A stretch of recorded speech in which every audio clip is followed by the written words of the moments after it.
Okay, all right. So for today, I want to focus really on the festival that's coming up this weekend, Rosh Hashanah, as we all know, from Friday night until Sunday night. It's a 2-day holiday, even in Israel. And I want to speak really about three of the main ideas that I think are at the very foundation of Rosh Hashanah, and not just of Rosh Hashanah, but of Judaism altogether.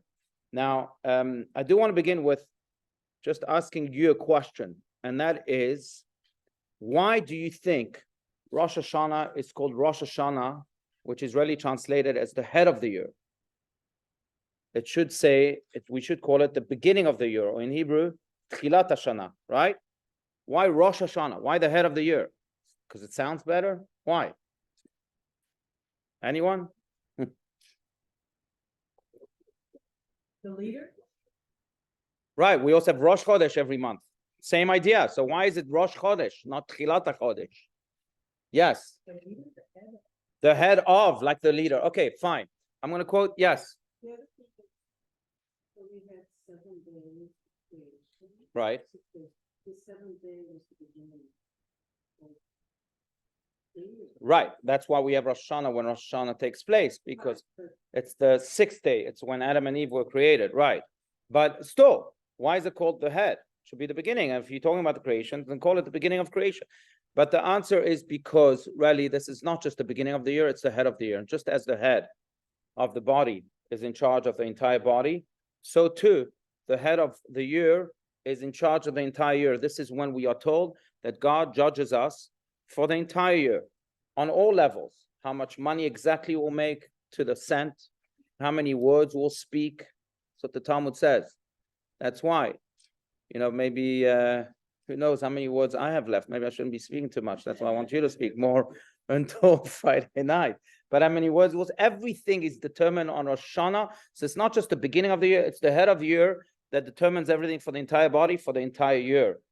But on a deeper level, and this is what the Kabbalists teach also, and that is because on Rosh Hashanah, the way we behave, the way we wire our minds on Rosh Hashanah is the way the entire year will be. That's why many spend the entire Rosh Hashanah reading the book of Psalms.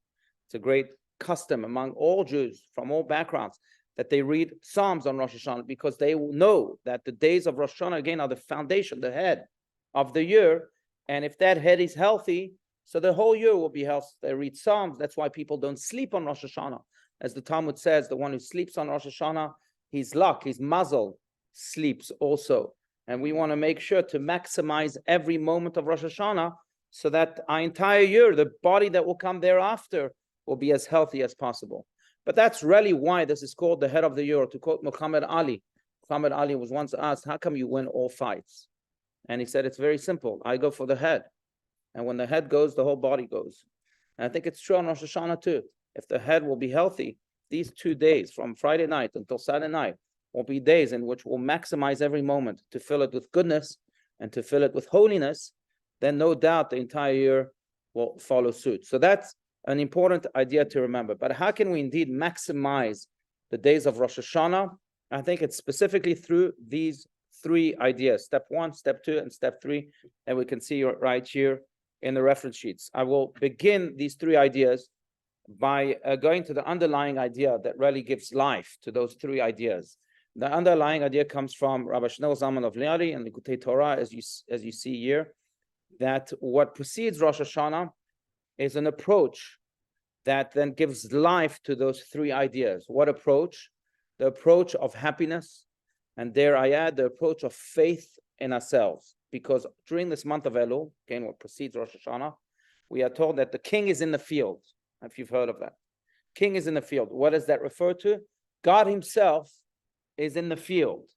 He wants a relationship with us, and therefore he comes out of his heavenly palace, so to speak, and he goes and he encounters us wherever we are in those fields.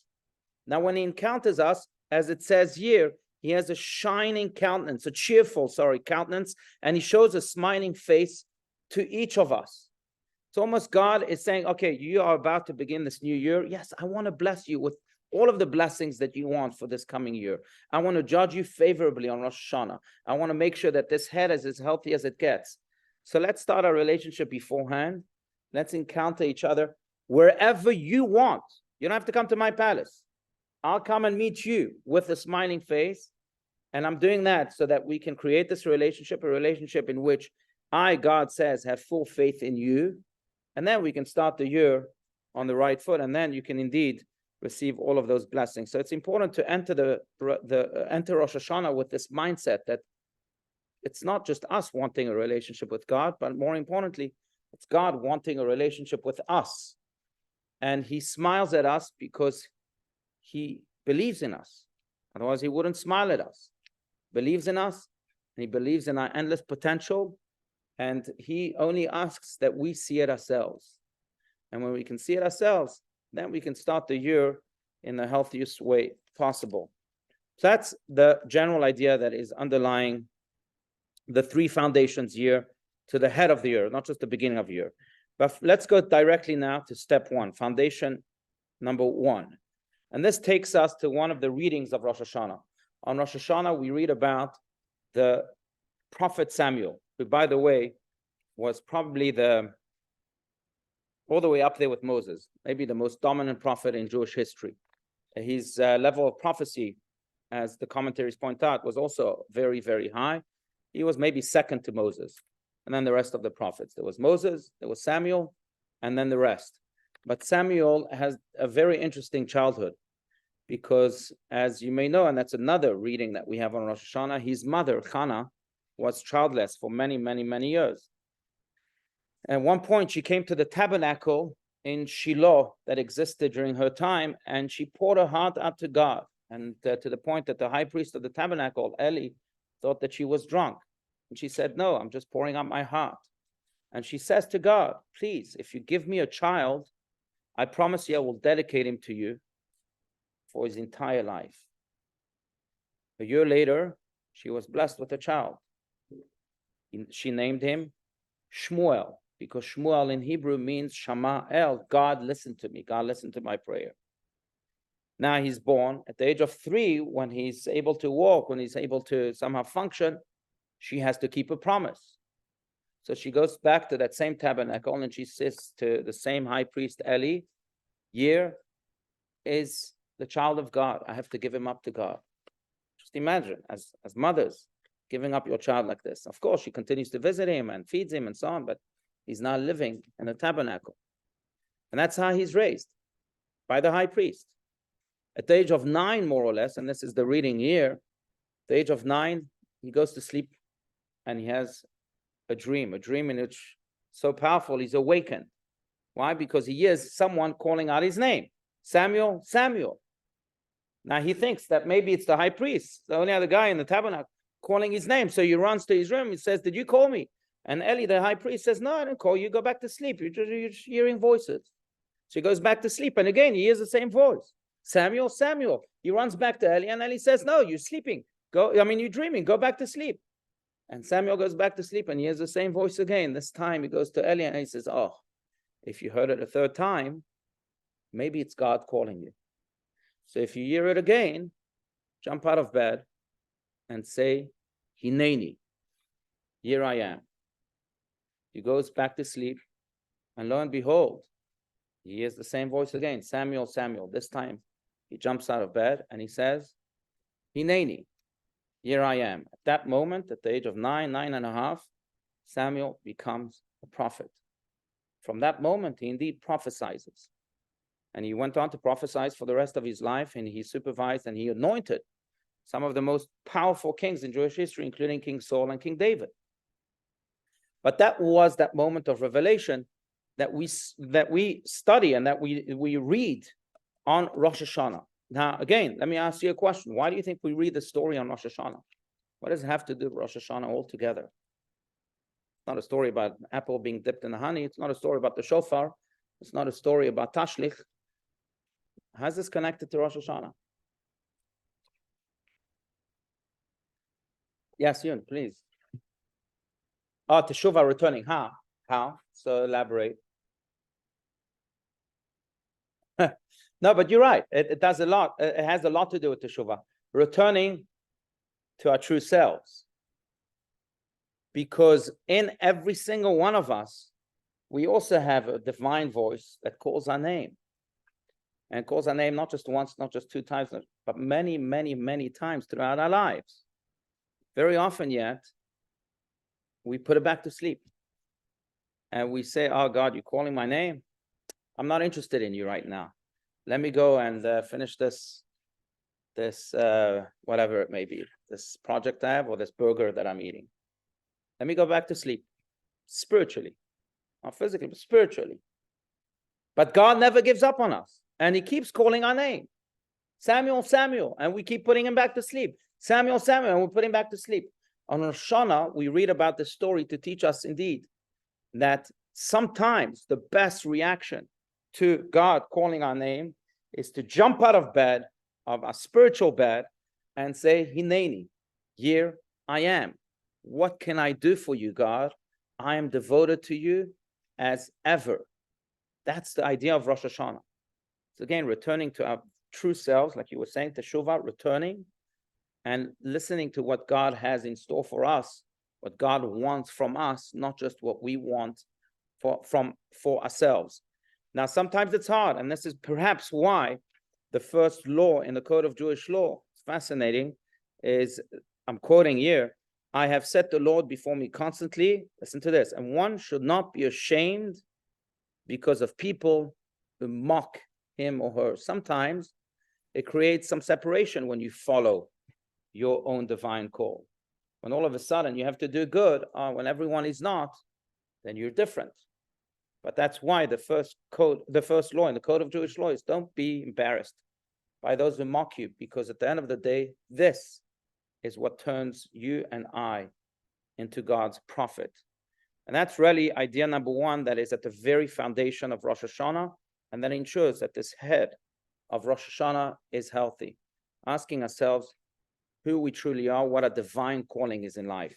Now, I dare quote once again the pop theory, and I'll make it very, very brief. But I think in many ways, that's the way to listen to that Samuel, Samuel calling us. The pop theory is a theory I've mentioned many, many times, but it basically is a map to how to listen to that inner GPS, or to find purpose, find meaning in life. The first P, P-O-P-P, the first P stands for personality. First and foremost, we have to ask ourselves, what are our God-given gifts? What are our talents, our skills? Maybe I'm a musician and I'm not doing anything about it. Maybe I'm an artist and I'm not doing anything. Maybe I'm a mathematician and I'm not doing anything about it, whatever it may be. The second letter is O, stands for opportunity. We also have to ask ourselves, what are the opportunities that God is presenting in front of us today? That's how God calls our name. Sometimes he says, hey, Samuel, Samuel, through a guy who looks despondent at the gas station. And God is calling our name through that person because he wants us to smile at that person and cheer him up. It's not about us, just me. It's about what are the opportunities that are being presented. Sometimes they're small opportunities, sometimes they're bigger opportunities. But we have to be open to that O. The third letter is people. The people that we meet in life or that are in our lives are people that we can learn from, or they can learn from us. Certainly also maps the map of our purpose. Sometimes, by the way, they're challenging people. And the way we can learn from them is how not to be, or maybe the way we can learn from them is how to nevertheless find good in people, even though they might be very challenging people. But they're certainly there for a reason. That's part of our purpose. And number 4, the last letter is another P that stands for places. The places we go to are surely also part of our purpose, whether it's Fry's Marketplace, whether it's a gas station, or whether it's Hawaii for vacation, or wherever else maybe. There's a divine reason that we are sent to that place that is calling our name Samuel, Samuel, so to speak. And to that, we can only answer with Hineni, here I am. Yes. P, personality, right? Can become that which we are not, right? We were all given skills, talents, gifts that we have to actualize. But it's interesting because another, Hineni is a big word on Rosh Hashanah. Another reading of Rosh Hashanah is the reading of the first conversation that is recorded between a parent and a child in the Torah. Do you know when that first conversation is? It's not between Noah and his children. There's no conversations there. Adam and Eve and their children, no conversation. Isaac and Abraham. Very good. And that's what the binding of Isaac. When God tests Abraham to see if he will go and bind and slaughter his son Isaac, which of course he doesn't in the end. But as they're walking, there's a conversation that happens. And the conversation is when Isaac says, I see that there's wood for the altar to be, to burn on the altar. I see that we even have all the equipment. But where's the sheep? Who are you going to bind? And the first answer to of Abraham to Isaac is, Hineni, here I am. Isaac calls his name, says, yes, here I am. And then he asks the question and he says, maybe my son will be the sheep. Eventually it doesn't happen, but that's another story. What I want to focus on is really the Hineni. How many times do our children call our name? And then we say, leave me alone. I don't have enough time. Or I'll speak to you tomorrow. Not now. Now's not a good time. How many times do we really say Hineni to our children? That's yet another Hineni in the story of Rosh Hashanah. But the first and foremost Hineni that we read about again is the Hineni not just towards our children, but again towards our deeper self. When do we say Hineni to God? When he calls our name. And on Rosh Hashanah, if we can commit to saying Hineni to that voice, to that deep voice, to that inner eye, then no doubt the whole year, as mentioned, will be healthy. That's step one. Step two. Step two, which again is the other foundation of this head in order to ensure that the head is healthy so that the whole body is healthy, is learned from the shofar itself. As you can see, the shofar is curved. Now, by the way, according to Jewish law, if we use a shofar that is straight, we haven't fulfilled the mitzvah of hearing the shofar. The hearing from a shofar like that doesn't make us fulfill the mitzvah of hearing the shofar on Rosh Hashanah. It has to be a curved shofar. Therefore, it comes from a ram, for example, maybe from other types of animals that produce curved shofar. A shofar from a goat, it's a good example. Goats have horns that are straight. So shofars from goats, even though goats might be kosher animals, and that's another prerequisite, it's just not a kosher shofar because it's a straight shofar. Now, that's the question. Why do we have to have a curved shofar on Rosh Hashanah? Who cares? At the end of the day, we're listening to an animal's horn being blown, whether it's a goat or not. A ram, does it really make a difference? We have to argue about everything? Mm-hmm. We do. But really, who cares whether it's a straight shofar or not? Or a curved shofar? Anyone? Mindy.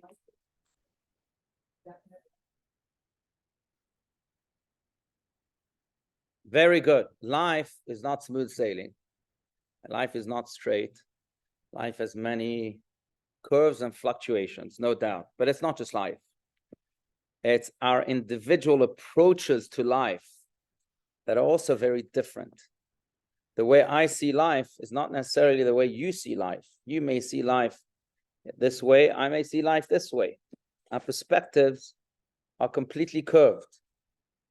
And when we hear the shofar on Rosh Hashanah and we look at its curved shape, God wants us to learn a lesson and to say that you'll hear many noises. You'll hear many voices that are a little curved based on your perspective. Don't reject them. Embrace them. Because what this world is all about is first and foremost harmony. Being able to harmonize with the other, even though the other is curved in my eyes. That's really the idea of Rosh Hashanah. By the way, it reminds me, yes, please, go ahead.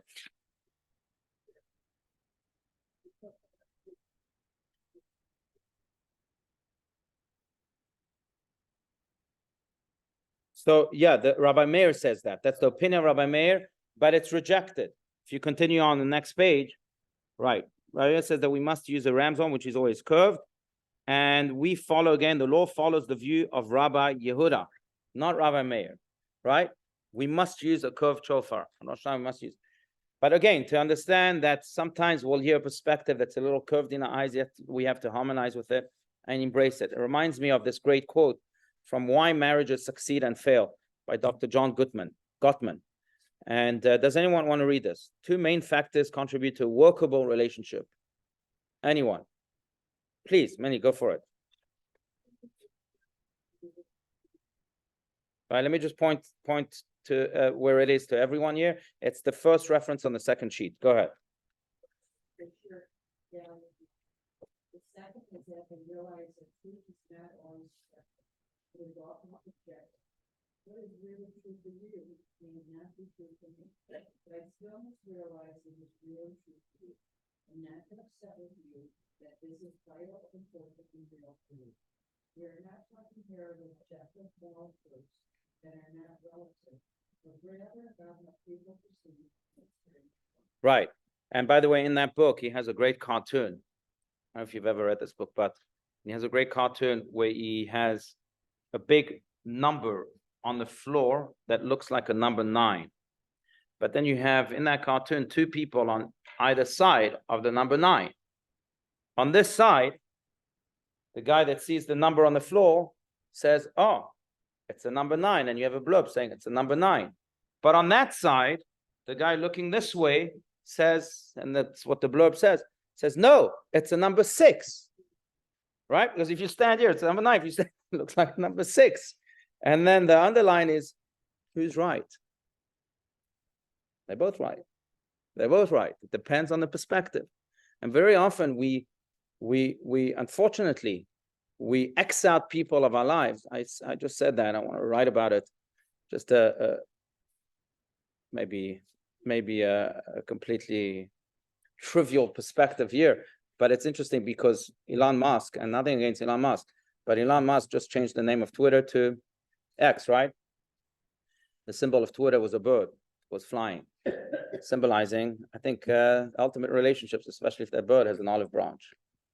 And all of a sudden, consciously or subconsciously, he turned it into an X, which in many ways symbolizes the type of world we live in. If I don't agree with you, then instead of trying to be a bird and flying to you and looking at life from your perspective, I'll just X you out. X. And that's the type of society we live in. You don't agree with me? Goodbye. We don't have the same politics? X. You don't think this way? X.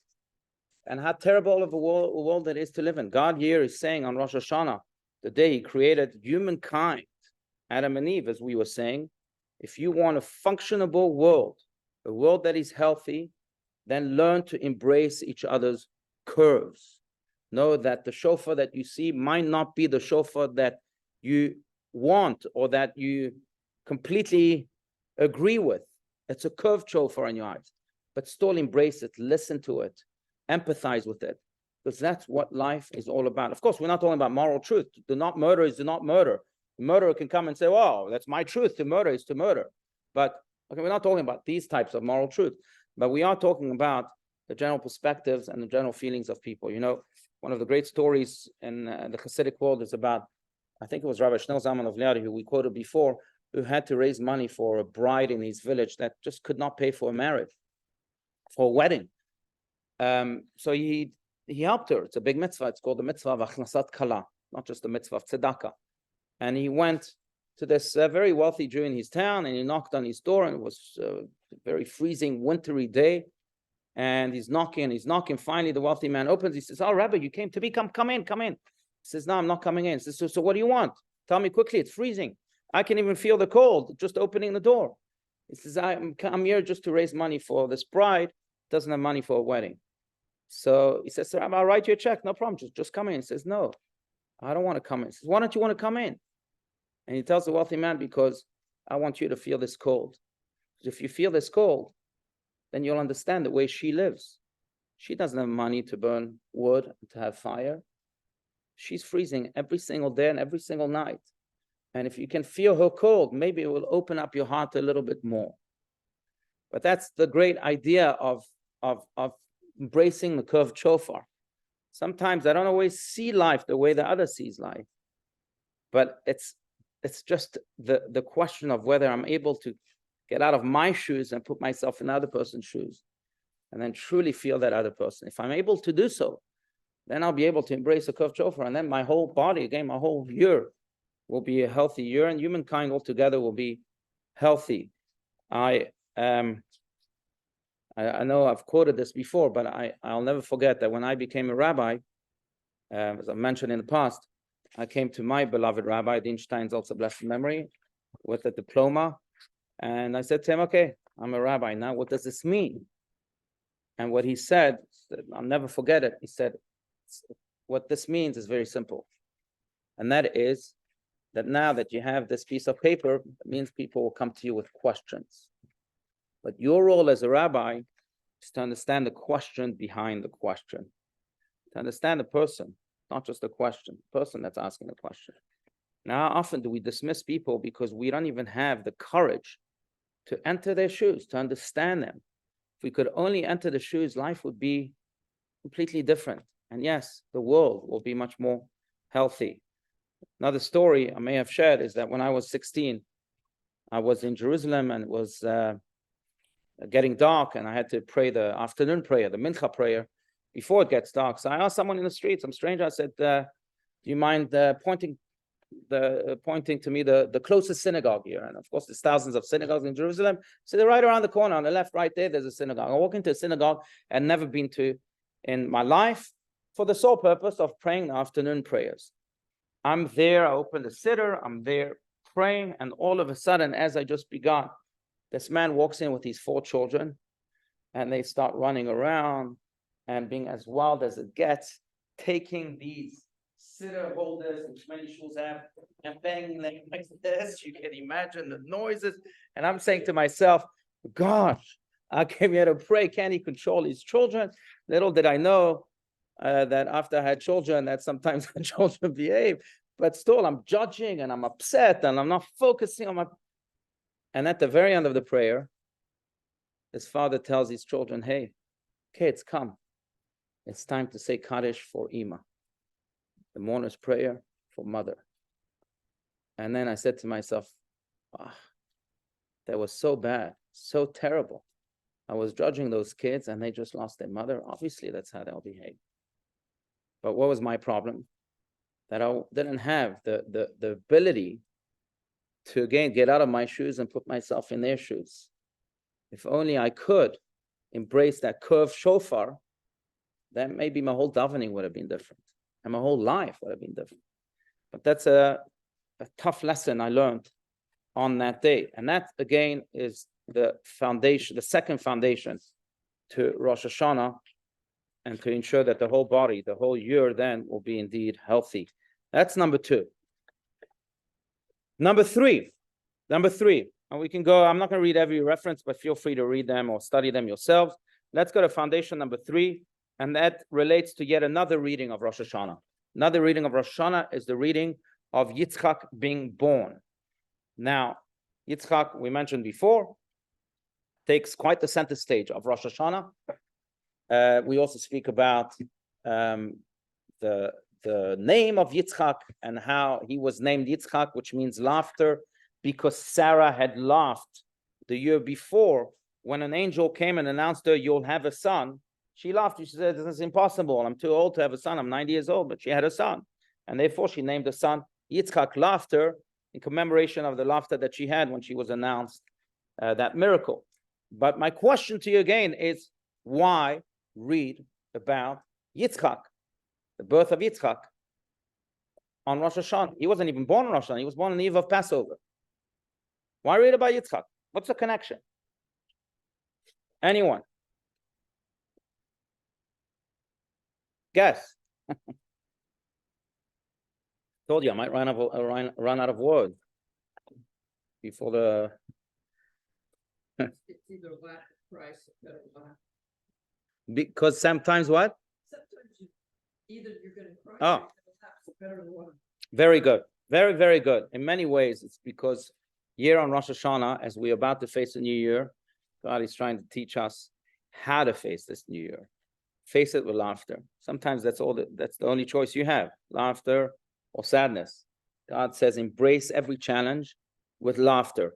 How can you do so? Because in every challenge, we believe there's a blessing, no matter how harsh it may be. In every point of darkness, there's a glimmer of light. In every situation of despair, there's a birth of hope.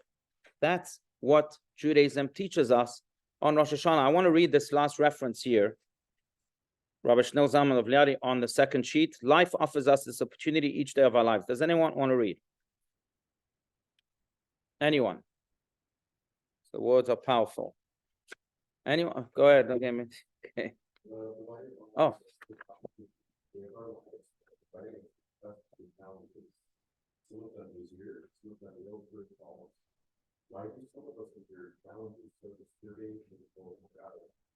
Nobody knows. All we know is that what our opponents are the last. The function of every challenge, small and light, is to invite us to go much deeper into ourselves and investigate our full inner being, discovering the resources and potential we need to foster to face these tests and triumph over adversity. Then we will truly be fulfilled. Right. Which I think really is the difference between a meaningful life, dare I say, and one that is not that meaningful. Our ability to laugh and to find a blessing, even in life's greatest curses. You know, this past summer, I was in Palm Springs at this very big retreat of JLI. Some of you have heard of Jewish Learning Institute. And one of the speakers there was a Holocaust survivor by the name of Joseph Alexander. Has anyone heard of him? I mentioned this on a Shabbat morning here. Joseph Alexander is unfortunately one of the very few last survivors that are in this world today. But he survived 12 concentration camps. Just imagine, 12 concentration camps. He saw it all. He saw the greatest horrors of history and 12 different concentration camps. And he managed to survive miraculously. I'm not going to go and tell you his story. But he did tell us the story at this retreat. And as he was there, I was there for a few days. And during one of the lunches, I decided to approach him. And I asked him, wow, you always have a smile on your face. How do you do it? How do you manage to always smile after seeing all of these horrors? And how did you even find that courage, that resilience to live on after the Holocaust and rebuild yourself? Thank God he has children, he has grandchildren, and so on. He said, look, it was mainly thanks to a journal of gratitude that I kept with me at all times from a young age. And in that journal, every day I wake up and I write at least 10 reasons why I am grateful today. And I said to him, in Auschwitz, you had 10 reasons to be grateful. He says, are you kidding me? Sometimes I had 20 reasons. Auschwitz? Yes. You know how grateful I was to have friends at Auschwitz? You know how grateful I was to wake up in the morning alive in Auschwitz? You know how grateful I was to have that potato peel that they gave me in Auschwitz? You could find blessings and curses wherever you go. What do you focus on? The blessings or the curses? And then he added, maybe this is also the reason why I have lived so much. He's 100 years old. Because I'm always grateful. And I said to myself, wow, if a man like this can do it, how can we not? Doesn't mean, if you want to, it's a beautiful, I think it's really a very, very, what's the word? Very divine, I would even say, exercise to write down those reasons for which you are grateful. At the end of the day, by the way, that's how we start the day. According to Judaism, we say that prayer of Modeh, which, by the way, you can get from the Mitzvah-matic right here if you don't have it. It's the best way to start the day. It was the Lubavitcher Rebbe's favorite prayer. Modeh, we open up our eyes and we say, thank you, God, for restoring my soul in me and having faith in me. That's what we say every morning. So we start the day with gratitude in Judaism. So it's really a beautiful and a divine exercise, as mentioned. But it also teaches us this very important perspective. We can decide to cry or to laugh. And on Rosh Hashanah, we read about Yitzchak, not just to read about Yitzchak, but to teach us this. As we face this year, we better fill it with laughter, even when we face the most daunting of challenges. Yes, Hannah. Instead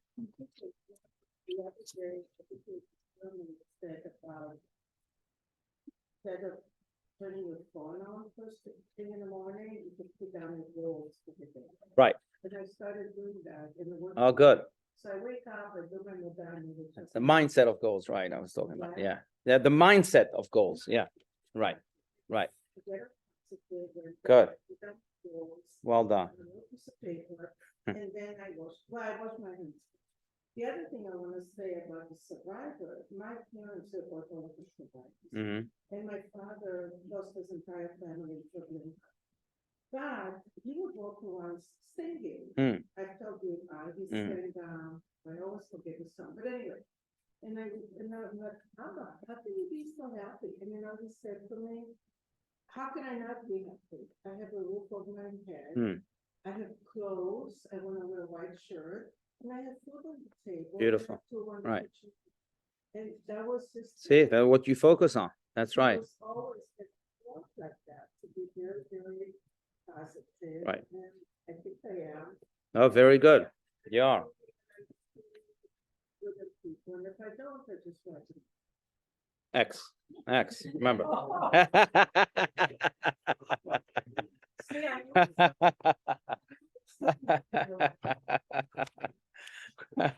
It's like the story of this rabbi on Yom Kippur turned to his congregation and he said to them, all right, this is a day of forgiveness. We better be forgiving all of our enemies. So please raise your hand if you can forgive all of your enemies right now. Everyone raises the hand except for one old man or woman in the congregation. He says, I have to get her to raise her hand. We can't do this. So he asked the question again. She still does ask the question again. And is that how the story goes? She doesn't raise her hand. And he says to her at one point, why? He says, well, all my enemies, I've outlived all of those bastards. So I can't forgive them. They dead. Something like that. But in any case, yeah, X them out, or you can V them out. No, don't V. At least do it in a good way by seeing the good in them. Yes, Jackie, did you have? Yeah. Right. No, it was so inspiring, really, to see him. And he's very short, young, but it's not just his smile, it's like his energy. Sometimes you feel it around people. His energy is like so positive, so illuminating. That's exactly like my father. My brother's a physician, so when my father got sick in Israel, he came to Philadelphia to be in the hospital where my father is. And he found out that he has prostate cancer. And the first thing he said to the doctor, what can I do to have it easier life? So I just powerful. He's with you, no doubt. His neshama is with you.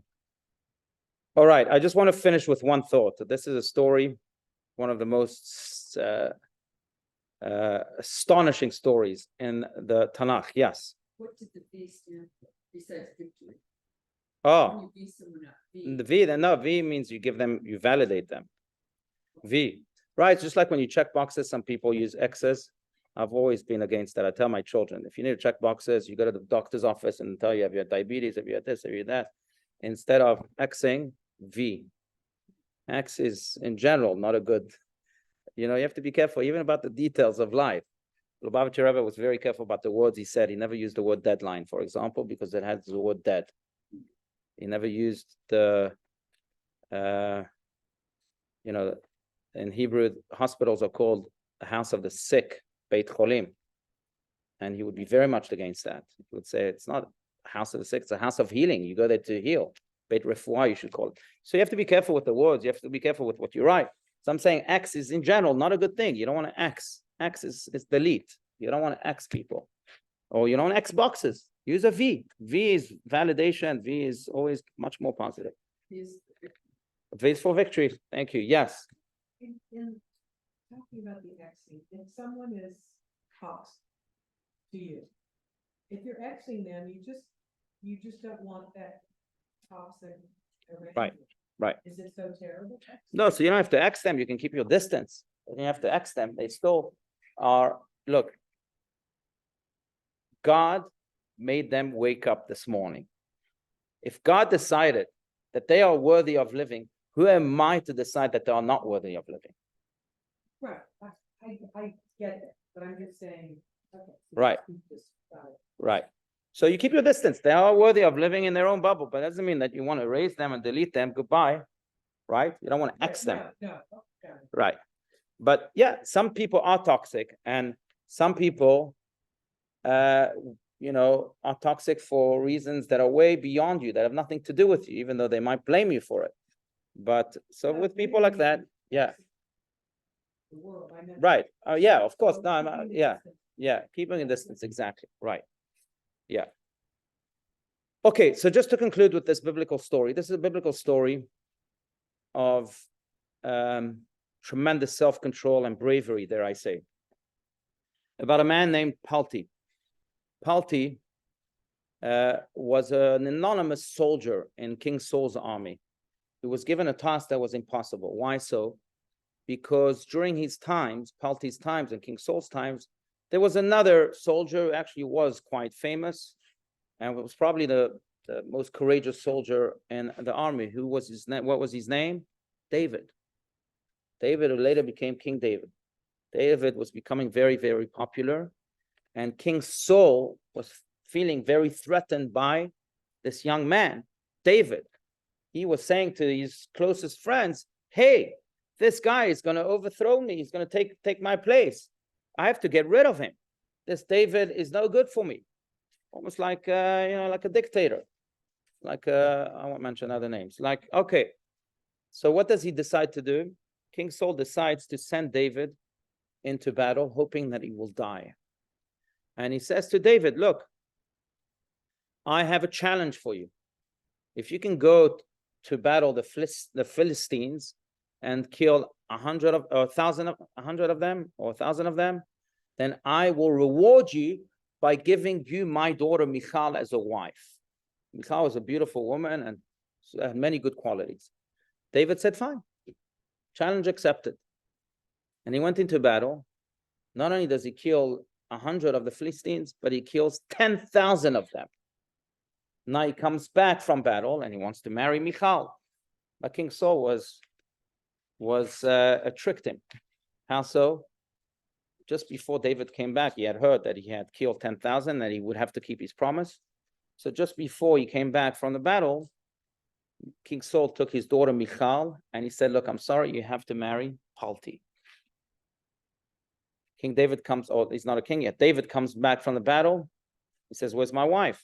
Michal, you promised that I could marry her. Look, I killed 10,000 of them. King Saul says, I'm sorry, she married someone else. Palti is now in a catch-22 situation. Because on the one hand, he knows that Michal is not meant to be his wife, right? She's meant to be King David's wife or David's wife. On the other hand, he's halachically married to her.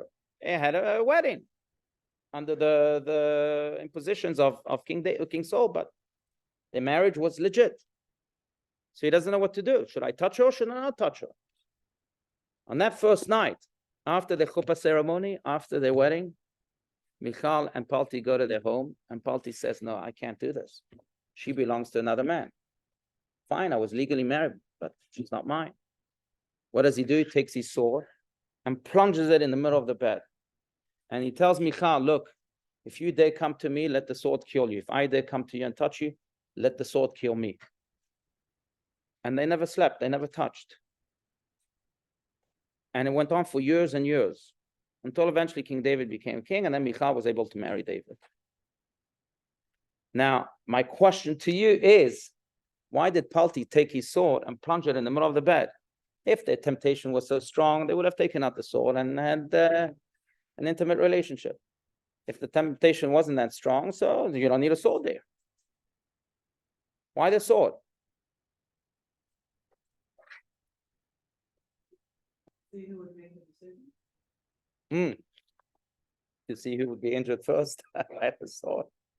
Fine, but again, it goes back, right? If one of them was tempted, then the sword wouldn't help, and they would throw the sword away, not to be injured. Right, and I would go even further. Back in the day, 10 years ago, 20 years ago, they would call it a Kodak moment. You remember that? My Kodak went bankrupt, so you can't use that expression anymore. Kodak moment means a snapshot of that moment that you know is so precious to you that you have to capture it with Kodak or with whatever camera or whatever mental camera, even better. Sometimes we have moments of inspiration, And on Rosh Hashanah, on Yom Kippur, throughout the high holidays, I'm sure every one of us will have moments of inspiration in which we see the best version of ourselves. And we say to ourselves then, oh, maybe I should take upon myself this resolution or that resolution. But very often what happens is that we forget about those Kodak moments. They go bankrupt too. And the next year on Rosh Hashanah, we realize, gosh, I haven't changed not one bit, or maybe just 1 inch or 2. What this story comes to teach us is that take that moment and engrave it with the sword. Make sure that it always stands in front of your eyes throughout the year, so that even when the inspiration goes away, you can still see it. You still see the sword. And what I'm saying to you now, and to myself too, is that in order to really ensure that the head of the year is the healthiest and will ensure the healthiest body or the healthiest year thereafter, then we have to take upon ourselves those good resolutions, engrave them, translate them into action, make them consistent, and then no doubt the year itself will be very, very, very healthy. Whether it's list of gratitudes or things you're grateful about, or whether it could be anything else, mitzvahs that you take upon yourselves, and you have again the mitzvah-matic here that can encourage you to take where you can take any mitzvah that you want, but make sure that you don't let these moments of inspiration just fade away. Take that sword, make it a reality in your life, and I'm sure then, no doubt, you and all of us will be blessed with a good, sweet, healthy, and happy year.